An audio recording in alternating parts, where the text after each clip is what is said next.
आपण मानकु आम पाकशाला चैनल को बहुत बहुत स्वागत। आज आसंतु बनैबा छतु कषा। यह शीघ्र प्रस्तुत हो एवं एथिपाई कम तेल और कम मसलार आवश्यकता पड़िबो। तो एथिपाई मु किछि छतु नहीं जाइछि। यह सहित 3टी पोटल 2टी आलू और गोटे फूलकोबी नहीं जाइछि। पनीपरिबा को भल भाबे काटी सारिबा परे याकु धोइबा पई गोटे ताटियारे किछि पानी नै सेथिरे पनीपरिबा को पकई देइछि। एहा परे आमे छतु भाजिबा।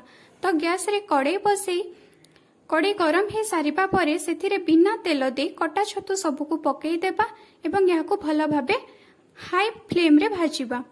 मने रखिबे हाई फ्लेम रे छतु को भाजिबे। तो छतुर पानी अंश बाहरी जिबा परे छतु धीरे धीरे लाल हेबाकू लागिबो। छतु भाजी हे सारिबा परे याहर कलर चेंज हे जिवो। एहा परे एहाकू आमे गोटे प्लेट को काढी आनिबा। एबे सेही समान कड़ाई रे 2 चामच तेल देई सेथिरे कटा पनीपरिबा पकई देबा। सेथिरे किछि हळदी गुंड एवं लूण देई देबा एवं एथिरे गोटे घोड़नी घोड़े दे 5 मिनिट पर्यंत याकू सिझिबाकू छाड़ी देबा। 5 मिनिट परे घोड़नी को काढ़िबा। पनीपरिबा किछि सिझी जाइतिबो। एहा परे एहाकू आमे भल भाबे भाजिबा। पनीपरिबा पूरा भाजी हे सारिबा परे एहाकू आमे गोटे प्लेट को काढ़ी आनिबा।